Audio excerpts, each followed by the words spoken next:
사도신경 하심으로 신앙 고백 드리겠습니다. 전능하사 천지를 만드신 하나님 아버지를 내가 믿사오며 그 외아들 우리 주 예수 그리스도를 믿사오니 이는 성령으로 잉태하사 동정녀 마리아에게 나시고 본디오 빌라도에게 고난을 받으사 십자가에 못 박혀 죽으시고 장사한 지 사흘 만에 죽은 자 가운데서 다시 살아나시며 하늘에 오르사 전능하신 하나님 우편에 앉아 계시다가 저리로서 산자와 죽은 자를 심판하러 오시리라. 성령을 믿사오며 거룩한 공예와 성도가 서로 교통하는 것과 죄를 사하여 주시는 것과 몸이 다시 사는 것과 영원히 사는 것을 믿사옵나이다. 아멘.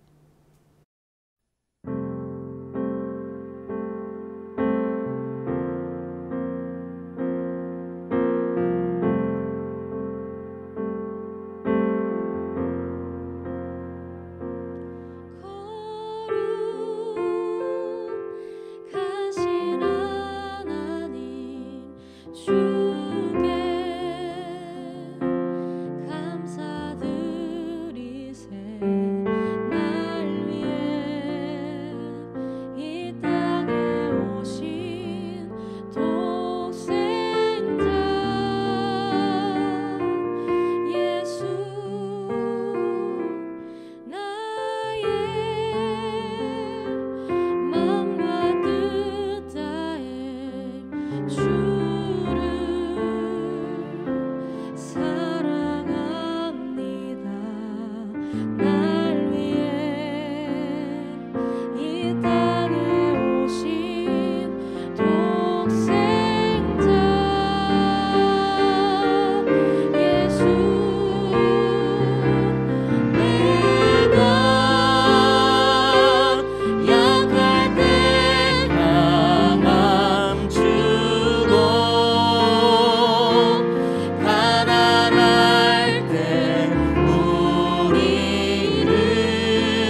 들의 모든 짐승들아, 숲 가운데의 모든 짐승들아, 와서 먹으라. 이스라엘의 파수꾼들은 맹인이요 다 무지하며 벙어리 개들이라. 짖지 못하며 다 꿈꾸는 자들이요 누워있는 자들이요 잠자기를 좋아하는 자들이니, 이 개들은 탐욕이 심하여 족한 줄을 알지 못하는 자들이요 그들은 몰지각한 목자들이라. 다 제 길로 돌아가며 사람마다 자기 이익만 추구하며, 오라, 내가 포도주를 가져오리라. 우리가 독주를 잔뜩 마시자. 내일도 오늘같이 크게 넘치리라 하느니라. 의인이 죽을지라도 마음에 두는 자가 없고, 진실한 이들이 거두어 감을 당할지라도 깨닫는 자가 없도다. 의인들은 악한 자들 앞에서 불리어 가도다. 그들은 평안에 들어갔나니 바른 길로 가는 자들은 그들의 침상에서 편히 쉬리라. 무당의 자식, 간음자와 음녀의 자식들아, 너희는 가까이 오라. 너희가 누구를 희롱하느냐? 누구를 향하여 입을 크게 벌리며 혀를 내미느냐? 너희는 패역의 자식, 거짓의 후손이 아니냐? 너희가 상수리 나무 사이 모든 푸른 나무 아래에서 음욕을 피우며 골짜기 가운데 바위 틈에서 자녀를 도살하는도다. 골짜기 가운데 매끄러운 돌들 중에 내 몫이 있으니 그것들이 곧 내가 제비 뽑아 얻은 것이라. 또한 내가 전제와 예물을 그것들에게 드리니 내가 어찌 위로를 받겠느냐. 내가 높고 높은 산 위에 내 침상을 베풀었고, 내가 또 거기에 올라가서 제사를 드렸으며, 내가 또 내 기념표를 문과 문설주 뒤에 두었으며, 내가 나를 떠나 벗고 올라가서 내 침상을 넓히고 그들과 언약하며, 또 내가 그들의 침상을 사랑하여 그 벌거벗은 것을 보았으며, 내가 기름을 가지고 몰렉에게 나아가되 향품을 더하였으며, 내가 또 사신을 먼 곳에 보내고 스오레까지 내려가게 하였으며, 내가 길이 멀어서 피곤할지라도 헛되다 말하지 아니함은 내 힘이 살아났으므로 쇠약하여지지 아니함이라. 내가 누구를 두려워하며 누구로 말미암아 놀랍기에 거짓을 말하며 나를 생각하지 아니하며 이를 마음에 두지 아니하였느냐. 내가 나를 경외하지 아니함은 내가 오랫동안 잠잠했기 때문이 아니냐. 내 공의를 내가 보이리라. 내가 행한 일이 내게 무익하니라. 내가 부르짖을 때에 내가 모은 우상들에게 너를 구원하게 하라. 그것들은 다 바람에 날려가겠고 기운에 불려갈 것이로되, 나를 의뢰하는 자는 땅을 차지하겠고 나의 거룩한 산을 기업으로 얻으리라. 성도 여러분, 좋은 아침입니다. 오늘도 주 안에서 더 승리하시는 복된 날 되길 바랍니다. 오늘 매일 성경 본문은 매일 성경 순서에 따라서 이사야 56장 9절에서 57장 13절의 말씀으로 부패한 지도자들과 우상숭배라는 제목으로 하나님의 말씀 함께 묵상하도록 하겠습니다. 오늘 본문은 제목처럼 크게 두 주제가 있는데요. 지도자들의 타락과 그리고 우상숭배에 만연한 백성들의 모습에 대해서 보여주고 있습니다. 어제부터 이사야 56장 본문을 묵상하기 시작했는데요. 이사야는 크게 세 부분으로 나눌 수 있습니다. 1장부터 39장, 그리고 40장부터 55장, 그리고 어제 우리가 묵상을 시작한 56장부터 마지막 66장까지입니다. 56장부터 66장까지 시대적 배경은 이제 바벨론 포로에서 귀환한 이스라엘 백성들을 그 배경으로 하고 있습니다. 바벨론에서 심판받고 큰 고난과 압제 속에 돌아왔지만 돌아와서 나아진 현실은 없고 더 공동체는 갈등과 분열 가운데 휩싸여 있는 그런 안타까운 모습을 봅니다. 그런 배경을 생각하시면서 묵상하시면 도움이 많이 되실 것 같습니다. 자, 먼저 첫 번째 주제인 이제 부패한 지도자들에 대한 고발의 내용을 보시도록 하겠습니다. 자, 9절, 10절 보겠습니다. 10절 말씀, 이사야 56장 10절입니다.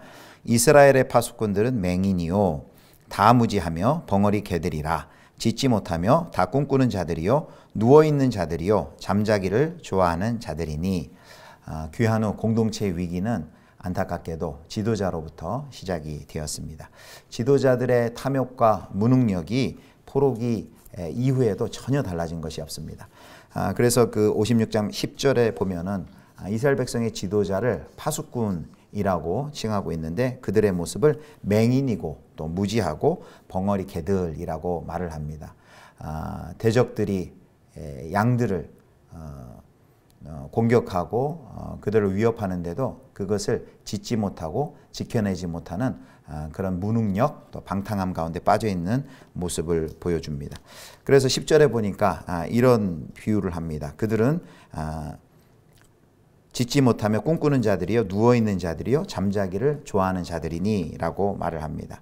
따사로운 햇살에 코를 벌렁거리면서 낮잠을 즐기는 개들처럼 방탕함 가운데 놓여 있습니다. 11절을 보면 이들이 탐욕이 심하고 공동체의 안위를 책임진 자들이 자기의 욕심만 챙기기에 힘쓴다, 열심이다 라고 말합니다. 그래서 그 지도자들을 몰지각한 목자들이다 라는 이런 표현이 나옵니다. 12절에 보면 저들의 유일한 낙은 술자리입니다. 술판을 버리고 내일은 오직 진탕 먹기 위해서만 존재할 뿐입니다. 자, 이런 지도자들이 있으니 귀한 공동체의 앞날이 얼마나 암울하겠습니까? 재앙의 그림자가 공동체 가운데 짙게 드리워져 있습니다. 얼마나 더 망하고 얼마나 더 당해야 이들이 정신을 차릴 수 있을까요? 이런 참 지도층의 부패 또 탐욕, 무능함은 동서고금을 막론하고 전혀 낯설지가 않습니다. 좋은 지도자가 세워지는 것이 공동체의 큰 복이죠. 어떤 지도자가 세워지느냐에 따라서 공동체가 흥하기도 하고 쇠하기도 합니다. 이제 우리나라도 국가적으로 새로운 지도자를 세우기 위한 준비가 서서히 되고 있죠. 또 우리 교회도 또 지금 새로운 또 영적 리더십 교체의 시기 가운데 있습니다. 어느 때보다도 지도자를 위한 기도가 많이 필요한 때입니다. 그래서 성도 여러분, 오늘은 우리 지도자들을 위해서 꼭 기도해 주시면 좋겠습니다. 본인이 속한 부서의 또 교육자님 위해서 기도해 주시고 또 목장의 목자님들 위해 기도해 주시고 교회의 지도자들 또 담임 목사님 또 당연 장로님들 위해서 기도해 주시고 또 직장의 회사의 경영진을 위해서도 기도해 주시고 또 학생이라면 학교의 선생님과 또 교장 선생님 등 이런 지도자들을 위해서 여러분 꼭 기도해 주시기 바랍니다. 이제 지도자들의 타락을 살펴보았는데요. 지도자들이 타락하니까 공동체 전체가 이렇게 오염되는 것을 봅니다. 그것이 57장 1절에 나와 있습니다. 1절입니다. 의인이 죽을지라도 마음에 두는 자가 없고 진실한 이들이 거두어 감을 당할지라도 깨닫는 자가 없도다. 의인들은 악한 자들 앞에 불리어 가더라. 1절을 보면 의인과 진실한 자들이 죽어감에도 불구하고 아무런 관심을 갖지 않습니다. 이렇게 생명을 경시하는 무정한 사회, 폭력적인 사회가 되어버린 것입니다. 자, 그 다음에 이제 57장 3절부터 13절까지는 이스라엘의 우상숭배의 모습을 설명하고 있습니다. 지도자의 타락부터 시작된 사회적인 부패는 백성들 가운데 우상숭배가 만연케 됩니다. 자, 3절과 4절을 보겠습니다. 하나님께서 먼저 우상숭배자들을 소환하십니다. 3절, 무당의 자식, 간음자와 음료의 자식들아, 너희는 가까이 오라. 너희가 누구를 희롱하느냐? 누구를 향하여 입을 크게 벌리며 혀를 내미느냐? 너희는 패역의 자식, 거짓의 후손이 아니냐. 여기 무당의 자식, 또 간음하는 음녀의 자식들아. 그리고 너희가 누구를 조롱하느냐라고 책망하십니다. 우상숭배로 감히 여호와 하나님을 조롱하는 자들을 엄중히 책망하십니다. 이 귀환한 이스라엘 백성들의 그 우상숭배는 전국적으로 행해졌다는데 그 안타까움이 있습니다. 어느 일부만 한 것이 아니라 전국에서 가나안 땅 어디 한 곳 예외 없이 산골짜기, 평지, 높은 산 곳곳에서 우상숭배가 만연했습니다. 자, 57장 5절 보겠습니다. 너희가 상수리나무 사이 모든 푸른 나무 아래에서 음욕을 피우며 골짜기 가운데 바위 틈에서 자녀를 도살하는도다. 여기 상수리나무, 모든 푸른 나무라는 것은 공개된 장소인데요. 이런 공개된 장소에서 풍요를 위한 우상숭배 제의가 펼쳐졌습니다. 또 어둡고 은밀한 곳인 골짜기 가운데서는 자녀를 도살하는 어린아이를 희생하는 이런 참담한 우상숭배가 있었습니다. 골짜기 산 성읍을 가리지 않고 가나안 온 땅 산지 성읍 평지에서 음란함을 즐깁니다. 음란은 극에 달아서 아주 노골적으로 집에서까지 대놓고 우상을 섬깁니다. 그 모습이 8절에 나와 있습니다. 내가 또 내 기념표를 문과 문설주 뒤에 두었으며 내가 나를 떠나 벗고 올라가서 내 침상을 넓히고 그들과 언약하며 또 내가 그들의 침상을 사랑하여 그 벌거벗은 것을 보았으며.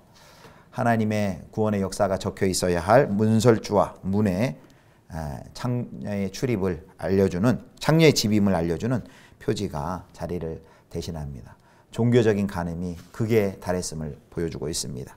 그들의 우상 숭배의 열심이 얼마나 큰지, 심지어 죽은 자들의 신인 몰렉을 숭배하기 위해서 그 스올, 음부까지 내려갔다라는 표현이 9절에 나와 있습니다. 9절입니다. 내가 기름을 가지고 몰렉에게 나아가되 향품을 더하였으며 내가 또 사신을 먼 곳에 보내고 스올에까지 내려가게 하였으며. 그들의 이런 우상 숭배를 향한 그런 열심을 볼 때 참 얼마나 답답하고 안타깝습니까? 그들이 이렇게 우상 숭배에 빠진 이유가 무엇일까요? 11절에 보면 그 이유가 설명이 되어 있습니다. 11절입니다. 내가 누구를 두려워하며 누구로 말미암아 놀랐기에 거짓을 말하며 나를 생각하지 아니하며 이를 마음에 두지 아니하였느냐? 내가 나를 경외하지 아니함은 내가 오랫동안 잠잠했기 때문이 아니냐. 이스라엘은 오랫동안 잠잠하신, 침묵하신 여호와 하나님의 의도를 바로 이해하지 못했습니다. 그리고 오해했습니다. 하나님의 무능력, 하나님의 무관심으로 이해하고 그들의 발걸음을 속히 우상에게로 돌린 것이죠. 그러나 하나님께서는 이 하나님의 이 오랜 침묵과 오랜 기다리심은 하나님의 무능력과 무관심을 보여주는 것이 아니라 그들에게 돌아올 것을 기다리시는 회개의 기회를 주시는 하나님의 배려였는데 이스라엘이 이것을 깨닫지 못한 것입니다. 하나님께서 언제까지 침묵하지 않으십니다. 자, 이제 하나님을 두려워하지 않는 자들의 잘잘못을 드러내고 불의를 심판하십니다. 12절입니다. 내 공의를 내가 보이리라. 내가 행한 일이 내게 무익하니라. 심판의 날에 그들이 아무리 우상에게 구원해 달라고 부르짖어도 그 우상, 헛된 우상은 그들을 구원하지 못할 것입니다. 그러나 13절처럼 여호와 하나님을 의뢰하는 자는 땅을 차지할 것이고 거룩한 산을 기업으로 받을 것이다 라고 약속해 주십니다. 말씀을 맺겠습니다.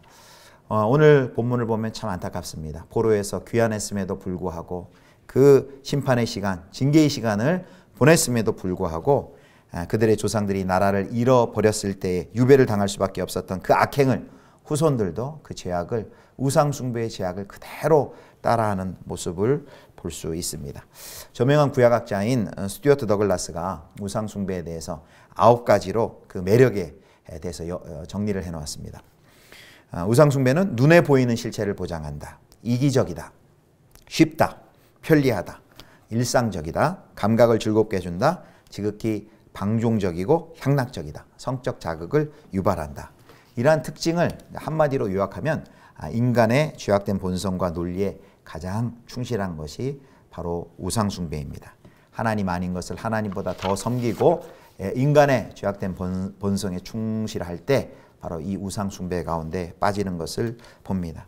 오늘 이 돌아와서도 심판받고 바벨론에서부터 돌아와서도 이런 우상 숭배에 또 똑같은 조상들의 죄를 짓는 이스라엘 백성들을 보면서 우리는 참 안타까운 마음을 금할 수가 없습니다. 그런데요, 가만히 묵상해 보면 사실 이런 이스라엘 백성들의 이런 모습이 결국 또 우리의 모습이란 것을 알게 됩니다. 우리는 뭐 상과 들에 무슨 우상을 만들어 놓고 거기에 절하고 숭배하지는 않지만 이 시대 돈과 재물, 권세, 권력, 성공, 명예, 인기 이 모든 것들이 하나님 자리를 대신하고 거짓된 신으로 우상의 자리를 차지하고 있지 않습니까? 도대체 어떻게 주의 백성들은 이 우상을, 이 뿌리 깊게 박혀있는 우상을 제거할 수 있을까요? 이 질문에 대해서 이제 내일 이 질문에 대해서 더 자세하게 다룹니다. 내일 이제 금요일 묵상에도 여러분 꼭 함께 해주시면 좋겠습니다. 함께 기도하도록 하겠습니다. 하나님 아버지, 우상 숭배에 빠져 있는 안타까운 이스라엘 백성들의 모습을 봅니다. 하나님 아닌 것을 또 하나님의 자리에 앉히고 정욕과 또 쾌락과 감각을 자극시키기 위하여서 우상 숭배에 빠져 있는 모습을 봅니다. 하나님 우리의 삶 가운데도 하나님을 대신하여 우상의 자리에 하나님의 자리에 앉아 있는 거짓된 신들을 분별해내고 그것을 전복시키고 하나님만 참되신 하나님만 섬기는 저희 모두가 되게 하여 주옵소서. 오늘도 또 하나님의 동행하심과 성령의 충만하심을 간구합니다. 우리 주 예수 그리스도의 이름으로 기도드립니다. 아멘. 주님 가르쳐 주신 기도하겠습니다. 하늘에 계신 우리 아버지여, 이름이 거룩히 여김을 받으시오며 나라의 임하옵시며 뜻이 하늘에서 이룬 것 같이 땅에서도 이루어지이다.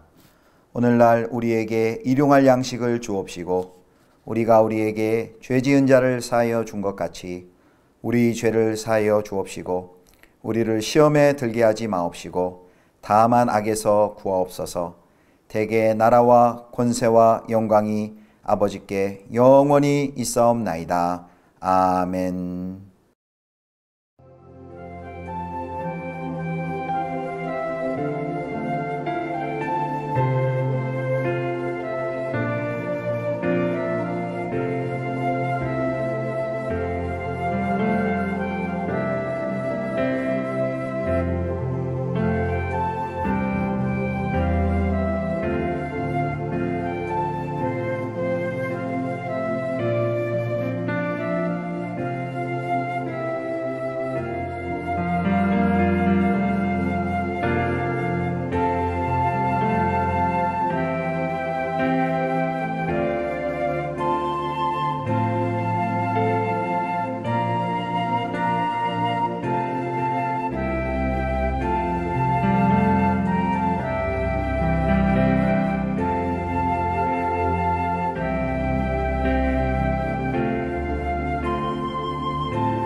아멘.